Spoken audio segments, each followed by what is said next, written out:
Good afternoon, ladies. Hello. It's Deb Mum live at 1. We was having a bit of an argument about Mum being in the shop. She wants to be over to the side, but I said to her, we're in this together. I really don't even want to be. I hope some of you are going to tune in with us today. I'm going to wait a few minutes. We're down at Gunpowder today. I thought it was quite fitting to be in the gym because we're going to talk a little bit about the origins of exercise and sort of specifically gym exercise. The origins of exercise come from all over the world, but we're going to talk more about the history of gym exercise. So if you are tuning in, just say hi, let me know. We've got nobody on at the minute, Mum. Do you think we've gone live? We'll talk to ourselves then. We'll just talk to ourselves, yeah. Let's. I don't know if we're live or not, really. Should we wait a minute? Time. It's 1 o'clock. Oh, well. Is it 1 o'clock? Let's just wait. Well, no, we can't just go talk to nobody. Oh, here we go. One person, Lorraine. Hello, Lorraine. How you doing? I like Lorraine. She comes to my 6 a.m.s all the time. She does. Shit, Bless her. you've got She's two a on good girl. now. Oh, we've got 2. Who else is watching? Hello, ladies. So, if you just joined us, we're at the gym today, and the reason we're down at Gunpowder is because we're going to talk specifically about... Free now? Oh, no. About the history of exercise and gym exercise in particular. We've got a few now. I was worried. I was thinking nobody's tuned in. They got bored of us. Mind you, we have done a few now, haven't we? Jesus Christ, we're boring ourselves. So, ladies, I hope you're all well and enjoying the windy, rather blustery day. Very windy. It is very windy. I got stuck in my yard this morning because I couldn't push my gate open. Hey, Leslie, how you doing? Okay, so we've got a couple on, so we're going to get going. So, we're going to talk about the history of gym exercise. And before we go into the history of actual gym exercise, the word gymnasium, and this was quite a revelation to me really, comes from the ancient Greek word gymno, which simply means naked. Now, back in Greek times, apparently, the men used to train and compete totally naked. Not a bad place to be, is it? But this was because they wanted to show off their physiques, and also it said that they wanted to intimidate their enemy or their opponents. No women at this time were allowed to train, which is just as well, because they would have really intimidated people, wouldn't they, running around naked. However, I watched something the other day about Boadicea. She would fight naked, so would all of her army. So maybe this is a thing that always used to go on in ancient times. Perhaps they just couldn't afford the clothes. So there you go. Gymnasium actually comes from the ancient Greek word to be naked. Gymno. There you go. But don't turn up at the gym naked because I don't think you'll be allowed to come in. You'll have to start your own programme. Nah, no nakedness for me. Thank you very much. I love a few layers, me. We'll get the men out, though. You can only come to the women-only gym if you train naked. That'd be good. Okay, so the first gym, or the first establishment that was opened to be used as a fitness facility, if you like, was opened by a French strongman, and way back his name was Hippolyte Triat, and he was a retired strongman from the music hall days, and he opened gyms in Belgium and France. They reckon in around the late 1840s. There was also at this time another guy around who was called Eugene Sandow. He was also somebody who was opening gyms or opening establishments where they could train. And he's actually credited with organising the first ever competition, bodybuilding competition. And I thought this was interesting because the first one that was ever staged was in the Royal Albert Hall. That's amazing. There you go. Yes. So there you go. So he was the one who actually made bodybuilding popular, if you like, I suppose. Who else is on? Hi, Sarah. Sarah's on. Hi, Sarah. I was looking for Sarah everywhere the other day. She wasn't even on my class. Denise is on. Den, how are ya? How's the knee? Have you had it done yet? You on now? Yeah. Is it the knee or the hip she's having done, Denise? Oh, nice to see you, ladies. So we're just talking about, where the origins of, gym exercise and stuff come from. So we said that this guy, Eugene Sandow, was the first person to actually set up a competition and to show off people's physiques. The first personal trainer was a guy called Ludwig Dürlicher.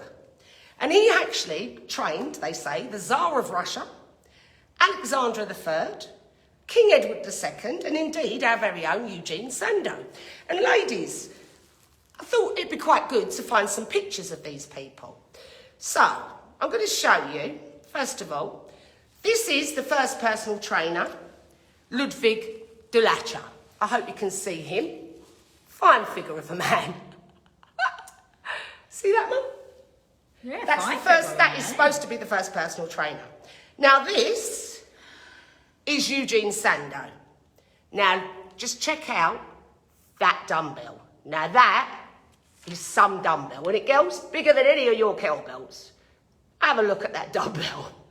So this is Eugene Sandow, and the person I showed you before was the original strongman, Ludwig Delacher.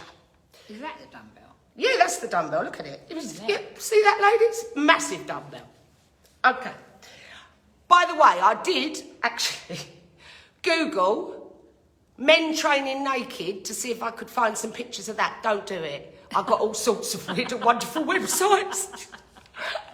Yeah, don't do that. I did nearly old men training naked, which would have been even worse. But yeah, I've become a bit unstuck with that one, so I've got no pictures of men training naked because I don't think it would be allowed on daytime TV anyway. Oh yeah, I've got all sorts of sites come up. Really? Yeah. Oh my God. Yeah, gay men. Like... I can imagine. Yeah, I know, it was a bit naive of me, wasn't it? I'm not very good with research. All right, so these people sort of started off the gym revolution, if you like. However, the person that brought gym and training and health and fitness to the world, this is accredited to a guy called Jacques Lalande. He's a Frenchman. He opened commercial gyms in Belgium and in France. And he was said to have invented the Smith machine. So here behind us, I don't know, move. This is actually a Smith machine. And he was actually accredited with inventing that. There you go. Whether it's true or not, it's just, hearsay. But I did Google it and spent a bit of time researching. And this Jacques Lalande went on to be what they called the godfather of fitness at one point. But close on his heels was another guy called Vic Tanny. And he was a bit of a rags to riches story as he sort of built his way up. And in fact, he opened lots of gyms close on the heels of Jacques Lalande in 1947 and onwards. And he inspired facilities like Gold's Gym. And I've just got to show you a picture of the so-called godfather of fitness and Vic Tanny. As I say, Vic Tanny actually went on to take over old Jacques Lalande. And I think if I show you the pictures, you can see why. I've got to show you this. This is Jacques Lalande, the old godfather of fitness. Now, check out the shoes, girls. He's wearing high heels, and that's a bad squat technique, isn't it? Now, that is Jacques Lalande. Have a look at the shoes, man. See his shoes, got heels on. Oh, my God. However, where's our Vic? Now, this is a bit more like it. This is Vic Tanny. I can see why Vic Tanny overtook old Jacques Lalande, can't you? Definitely. That's a bit more like it, isn't it? That's what you want to see, isn't it, in the mornings? So there you go, that's Vic Tanny. All right. Another interesting thing that was around this time was the YMCA. Now, if you're a fitness professional, I'm sure some of you ladies have heard the word YMCA in terms of fitness. YMCA is one of the biggest sort of organisations that does fitness programs and trains and instructors and stuff, and it's been around a long, long time. And I always wondered, YMCA is the Young Man's Christian Academy, and it was founded in the 1840s to help people, young men who, needy young men, and they put up hostels and things. The reason it swapped into fitness was it grew from one of the founders of the YMCA being worried about his co-workers and indeed his members' welfare and well-being, and he set up a gym facility in one of his hostels in Boston, in the USA. And from there, this huge organisation and a big player in the fitness industry grew, the YMCA, and indeed is still going strong today. Yeah, today. So that's been around since the 1840s. And that actually answered one of my questions, because I always used to think, what is the YMCA? And also the song, isn't it? Young man. Yeah. So that is why. So that answers. Carry on singing. And we're saving that for next week. We've got a good one for you next week. So there you go. So that is why the YMCA is connected to the fitness industry. All right, ladies. Have I got any more pictures to show? No. Just before we move on, I just want to show you, as I say, women weren't allowed to train back in the day. And eventually, when they was allowed to train, I've got to show you this. This is quite interesting. This is a bodybuilder from the 1900s. And there's one from the 2000s. To be fair, I prefer the first one. So there you go, look at the difference. I thought that was quite interesting. Okay, so when women were allowed to train, this is the picture. I don't even think it is a woman. I found of a woman training. Now, I'm really sorry, but I'm not even sure that is a woman. I still don't think they were letting women in. They just dressed a man in drag. Anyway, so that's the first woman bodybuilder I could find. And I'm not so sure about that.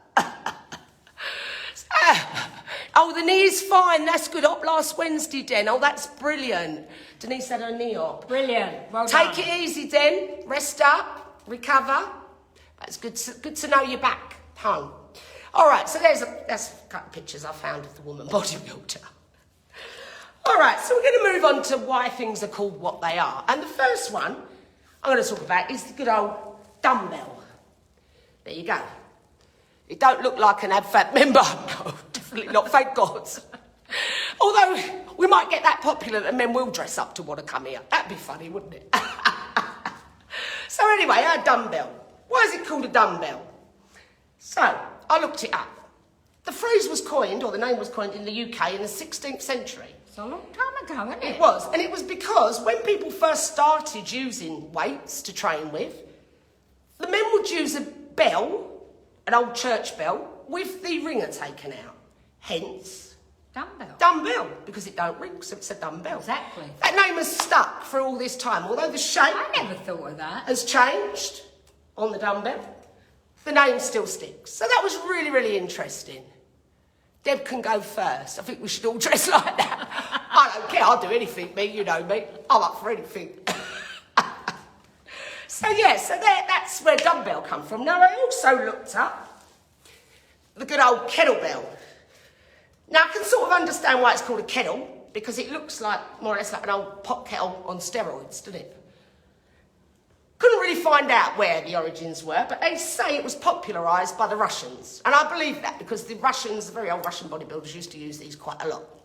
So they say that the name was coined by a Russian guy, and he called it the kettlebell. But don't hold me to that, because it might not be true. Okay. Ladies, I hope you're enjoying this. I think we should all dress like that.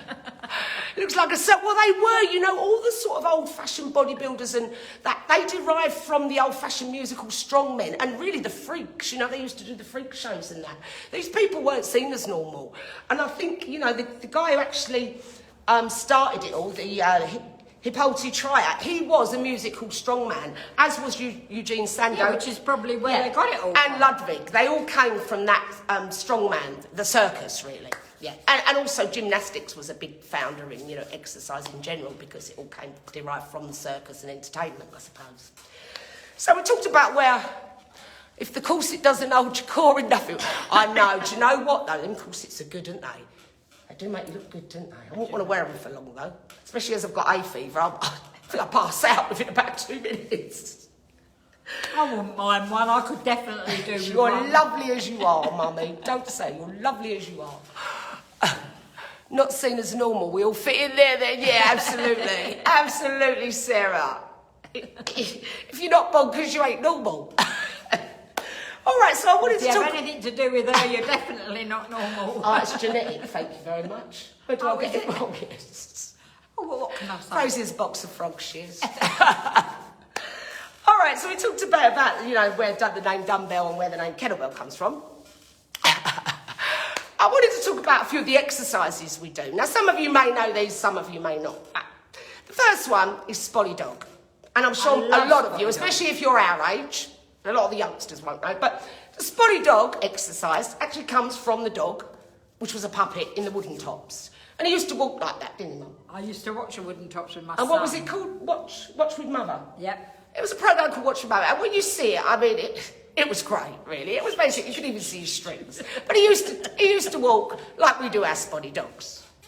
So there you go. I'm sure a lot of you probably knew that. Deb the Whirlwind. Yeah, don't you start what my mum calls me. She goes, oh my God, the hurricanes have just come through here. I only have 2 speeds. Whirlwind or asleep.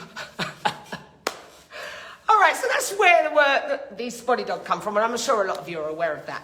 However, jumping jacks, I wanted to look into this, was a little bit harder to sort of pin down. It's very hard to invent exercises, isn't it? Because it's things that we do naturally.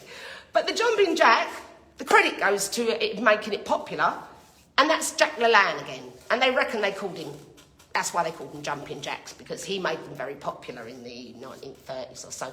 But it was already used, that exercise, as a military fitness test or tool. And they say that the actual exercise came from the old puppet. You know, the one where you pull the strings and the legs go whoop and the arms go whoop? Yeah. You know one of them? That one? Yeah. But I think they referred to it as a star jump. But as I say, it's called a number of things. How are we doing? There's nothing normal about... we're going to go on to burpees very shortly, Leslie. We're going to leave that one for last. We always leave the best till last. Yeah, it's a good one. Another exercise, and this is somebody I love, Arnold Schwarzenegger. He invented the good old Arnold Press. We do these. They call them sometimes the Scott Press as well, because there was another bodybuilder who used it to gain the Olympian title. But Arnold Schwarzenegger was said to have invented the Arnold Press to work on the 3 heads of his shoulder muscle, because he had a weak point in his shoulders. And this exercise is a fantastic exercise because of the twisting nature. It works all 3 heads of the deltoid. And this was said to have boosted Arnold and to make him the fantastic bodybuilder that he was in his time.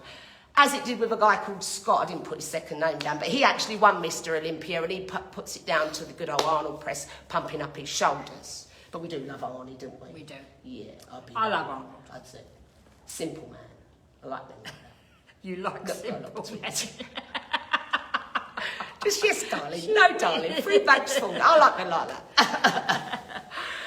Okay. Whatever you want, darling. There's lots and lots of exercises, actually, that are named after dogs and animals, isn't there? And that's because we mimic the movement. You've got things like bird dog, downward dog, bear crawls, you've got the frog leg crunches, and lots of our exercises, we can relate to why they're called that. If you've got a lateral raise, side raise, we know why they're called that. However, the burpee, this is what we're going to come on to, Leslie. Good, this one. Stick around for this. We've got the burpee. Now, the burpee, and I'm sure a lot of you know this because we're all either obsessed with burpees, it's a bit like Marmite, you either love them or you hate them. And you like Marmite, you won't like a burpee though. And burpees were actually invented by a guy, and I kid you not, this is his name. Royal Huddeston Burpee. It is, I swear down. And he was an American psychologist, and he created the burpee in the 1930s. It was meant and used, to begin with, as a fitness test. The US military made it popular, or popularised it, when they started to use it as a test for the fitness of their new recruits, and that made it sort of a bit more popular. Now, I looked at, and I see something on Facebook yesterday, but I forgot to have a look. Hate them, yeah, I'm not a fan actually, but I didn't say that. I'll do them if I have to. So I looked into sort of world records, and I know somebody put something on the other day, yesterday about the CrossFit guy that done loads recently. However, the only record I could really find was by a guy called Cameron Dawn, and his world record was over 24 hours. And in that 24 hours... You're not going to believe this. He done 10,105 burpees. That's a lot. Now, I divided that number by 24 hours to find out how many you'd need to do an hour. And it come up to something like 421 an hour, which works out that you'd have to do 7 per minute for a total of 24 hours constantly. I'm not sure if that's how he did it, or maybe he done 14 per minute and had an hour on and an hour off. He is dead. I don't know, he probably is now, but however he did it... You'd be doing that, wouldn't you? I still think that's phenomenal, however he did it. I really don't know how he structured it, but that's a phenomenal amount, isn't it? I think I'd be dead before I got to the 1,000 or 100 even. I really don't know. And, you won't be seeing me do death by burpees anytime soon. Although I know some of you are amazing. They've been doing the death by burpees. Some of them have been great. Really? So there you go, ladies. I would have thought so. Yeah, I'm sure he is.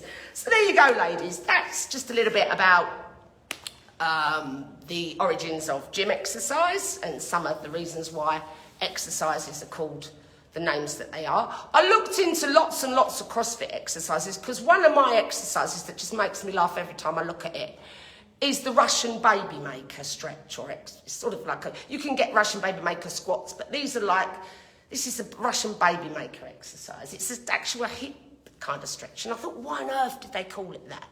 They just do. Maybe it's something to do with making somebody ready for birth. But CrossFit, nutty names for exercises, and nobody really does know the origins, so I think it's all a bit of a free-for-all, call it what you like. A lot of exercise names come from abroad, etc., but they're all, a lot of exercises have 3 or 4 different names for the same exercise. So that's just a little bit of insight into some of the more popular exercises that we do, and some of the more definite ones that I can actually say, yeah, this is right. Me, 3 nearly went this morning. Oh, really? Did you try Death by Burpees then, Sarah? Has anybody else tried Death by Burpees yet? I know it's on our card. And next week, ladies, we'll be doing a bit of a charity, won't we, Mum? Our little twist on I go, are you listening to me? Or what?